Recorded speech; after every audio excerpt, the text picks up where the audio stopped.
मंचर प्रतिनिधी एकलेरी तालुका आंबेगाव येथील हिंदू मुस्लिम ऐक्याचे पवित्र स्थान असलेल्या श्री श्यामादार बाबा देवस्थान यात्रा उत्सवानिमित्त मंगळवार दिनांक 6 रोजी गणेश महाराज कुदळे चिंचली अहिल्यानगर यांचे काल्याचे कीर्तन पार पडले। यावेळी उपस्थितांना संबोधित करताना कुदळे महाराज म्हणाले की जीवनात येऊन मनुष्याने वयाने व कर्तृत्वाने मोठ्या असणाऱ्या माणसांचा आदर सन्मान करून जीवनात येऊन काला केला नाही तर काही उपयोग नाही। जातीपातीच्या राजकारणाला ऊत आला असून माणसाने मानवता धर्म सांभाळून आपापसातील हेवे दावे वाद मिटवून गावकी भावकीत आणि नातेवाईक संबंध जपून एकमेकांमध्ये एकोपा ठेवला पाहिजे।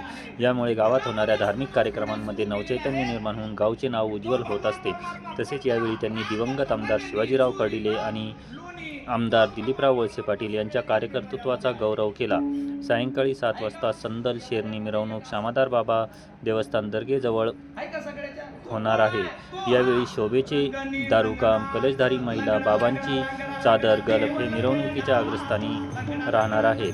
सप्ताह काळामध्ये सप्ताहाचे योग्य आणि चोख नियोजन हबप किसन महाराज डोके, शिवसेना तालुका प्रमुख माजी सरपंच संतोष डोके, माजी उपसरपंच नवनाथ शिंदे, ज्ञानेश्वर डोके, स्वप्नील डोके, दीपक डोके, उपसरपंच प्रदीप शिंदे, बाळशीराम डोके, संतोष महाराज डोके, शशिकांत डोके, अरुण शिंदे, मनोज डोके, देवीदास डोके, दत्तात्रय शिंदे, निलेश डोके, नामदेव डोके तसेच जयशंभू नारायण, कमलदा देवी व चारंगबाबा मित्रमंडळाच्या सर्व सभासदांनी केले।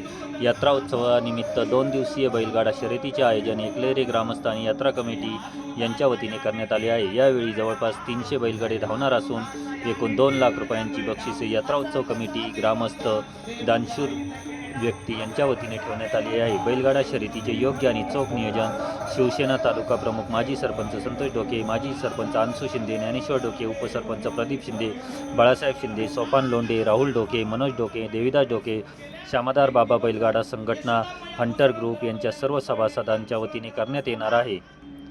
बुधवार व गुरुवार दिनांक 7 व 8 रोजी 2 दिवसीय बैलगाडा शर्यतीचे आयोजन एकलेरी ग्रामस्थ यांच्या वतीने करण्यात आले आहे। काल्याच्या कीर्तन प्रसंगी माजी गृहमंत्री दिलीपराव वळसे पाटील, भीमाशंकर कारखाना अध्यक्ष बाळासाहेब बेंडे पाटील, राष्ट्रवादी काँग्रेस पक्षाचे अध्यक्ष विष्णुकाका हिंगे, मंचर कृषी उत्पन्न बाजार समिती सभापती निलेश थोरात यांच्यासह अनेक मान्यवरांनी भेटी देऊन यात्रा उत्सवाची शोभा वाढवली। गुरुवारी रात्री 9 वाजता स्वर अमृत हा मनोरंजनाचा ऑर्केस्ट्राचा कार्यक्रम ठेवण्यात आला आहे। आईच्या मांडीवर बसला यशोदाम्माईला म्हटलं, आई सगळ्यात जास्त जीव तुझा कुणात आहे ग? आता आईचा सगळ्यात जास्त जीव कुणात असतो? आपल्या लेकरामध्येच असतो। अरे बाबा असं मनगटाला धरलं, खाली ठेवलं, पळत पळत गेली, दुधाचा पातेला उचलून ठेवलं आणि परत आली, कृष्णाला उचलून घेतलं, कृष्ण मांडीवर बसला आणि कृष्ण म्हणला, आई खरं सांग सगळ्यात जास्त जीव तुझा कोणात आहे? तर म्हणले, बाबा तुझ्यातच आहे ना। आणि मग माझ्यात जर एवढा जीव येतो, मला इथं उतरून त्या दुधाकडे का पळाली? रांगत रंगणी चोरीत लोणी, लहानपणापासून घोड्या सुरू केल्या, पण भगवान परमात्म्याला माहिती होतं आपल्याला खूप मोठं काम करायचं आहे। जर एवढा मोठं आपल्याला काम करायचं आहे तर नोहे एकल्याचा खेळ म्हणून मेळ जमविला आपल्याला गोपाळांना बरोबर घ्यावा लागेल, एकटा चलून जमणार नाही, बरोबर आपल्याला घ्यावा लागेल। म्हणून मग सगळ्या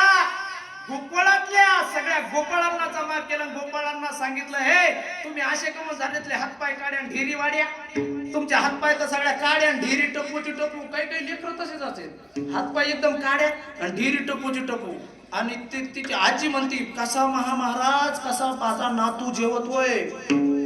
नाताला पाहायला गेलं तर नातू अंगणात बसलाय फुपाट्यात, त्यो भंगळाच काला खातोय, दुधाचा काला खातोय तर निम्मा ढिरीवर सगळ्या माशा सगळ्या माशा करत्यात।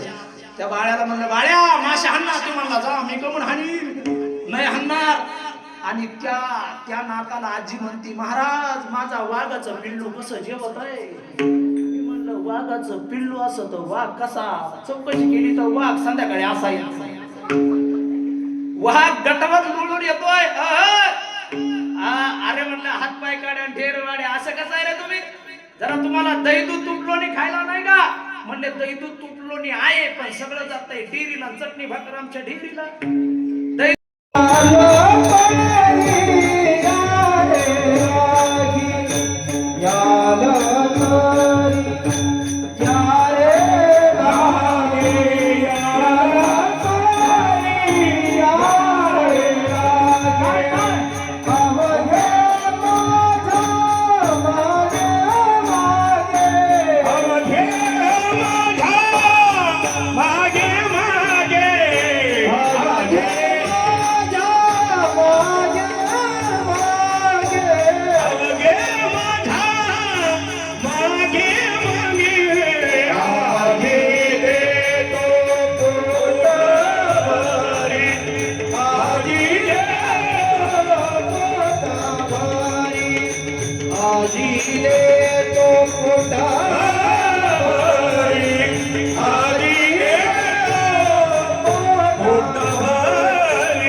माझ्या पाठीमागे या.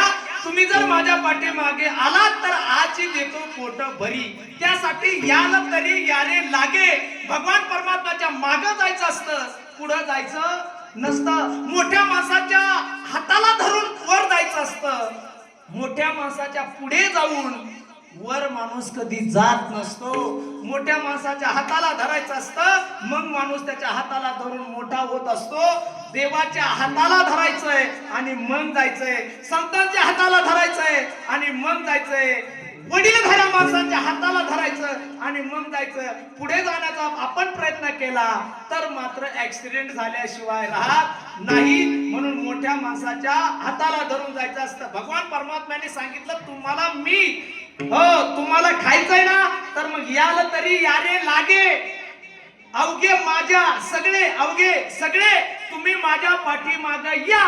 तुम्ही जर माझ्या पाठीमागे आलात तर मग आजी देतो पोट भरी. मी तुम्हाला किती देतो? पोटभर देतो. पुरेपुरे म्हणेपर्यंत देतो, नाही नाही म्हणेपर्यंत देतो. फक्त तुम्ही माझ्या पाठीमागे या. आता नीट काळजीपूर्वक ऐका. भगवान परमात्म्याला आपलं करा. भगवान परमात्मा एकदा आपला झाला की भगवान परमात्म्या बरोबर जर आपण राहिलो तर जीवनामध्ये आयुष्यामध्ये काहीच कमी पडत नाही. काहीच कमी पडत नाही.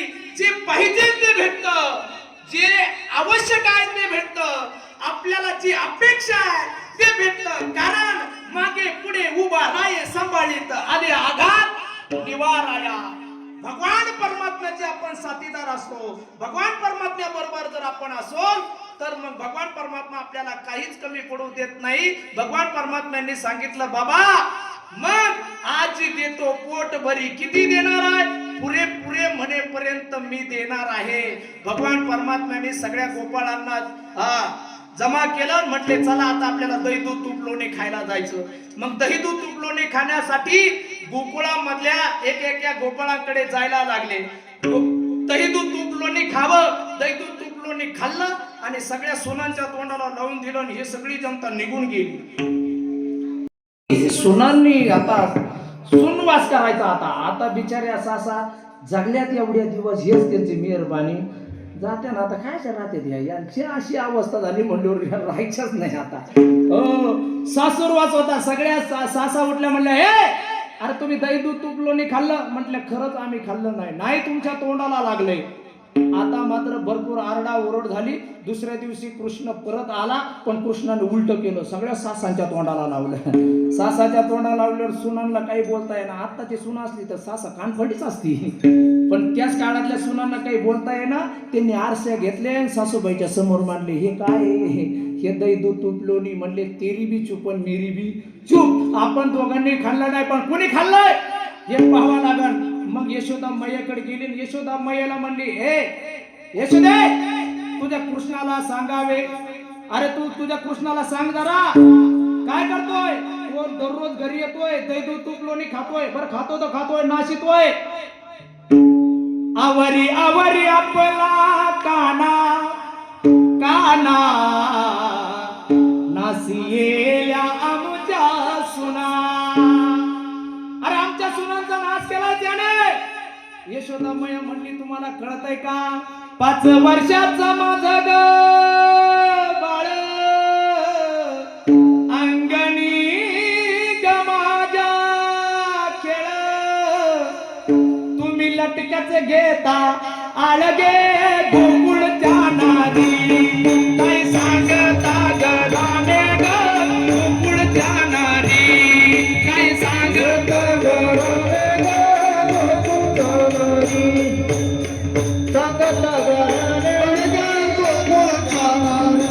तुम्ही छोट्या माझ्या 5 वर्षाच्या बाळावर तुम्ही आळ घेता. तुम्हाला काही वाटत नाही.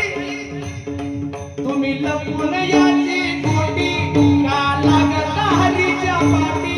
तुम्ही लपून याची खोटी का लागता हरीच्या पाठी. तुमची एवढीच रीत खोटी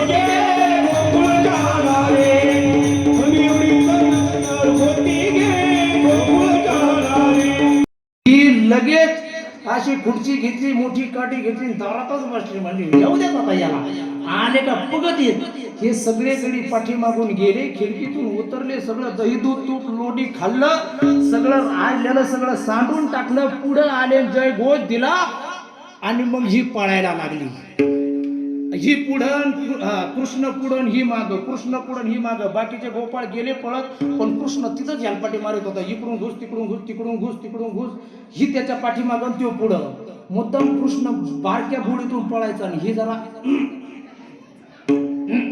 ही जरा आशी असल्यामुळे ती फिट बसायची. परत कृष्ण माग यायचा, परत ही पाठीमागून त्याच्या पाठीमाग. हिला दम लागायचा, बीपीची गोळी चालू होती तिला, दम लागायचा. ती माझी कृष्ण तुला धरल्याशिवाय राहणार नाही. कृष्ण म्हणला ही मरायची माझ्या धरायच्या नादात, तिच्यापेक्षा हिच्या हाताला लागतो.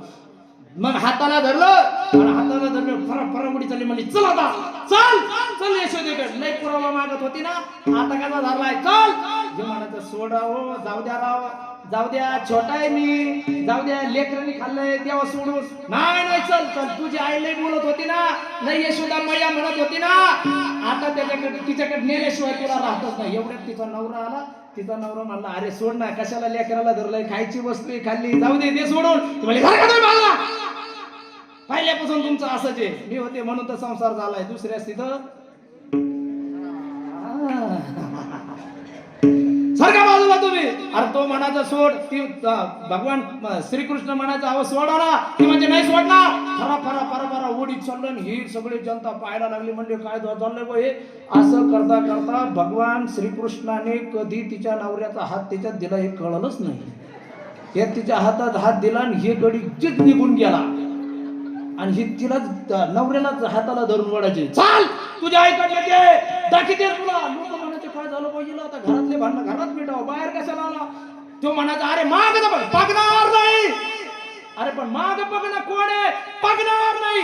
आता मी त्याला, तुम्ही बाजूला सारखा पहिले, त्याला मी लिहिल्याशिवाय राहत नाही. लई यशोदा माया म्हणजे लाडाचं हेन लोडाचं हेन लपून याची भवरान, 5 वर्षाचं माझं का बाळ, चल तुला नेऊन दाखवते. लोक म्हणायचे हे 5 वर्षाचं आहे. अभंग म्हणे ज्ञानेश्वरा राखा पाया पैगंबरा क्षमा अपराध महाराज. तुका म्हणे ज्ञानेश्वरा राखा पाया पैगंबरा क्षमा अपराध महाराज. तुमची होतो विराज, तुम्ही वारे दोहीकडे मुख पसरवणे. वाहतीच्या धारा वारे दोहीच्या गोबरा, तुम्ही वारे दोहीकडे मुख पसरवणे.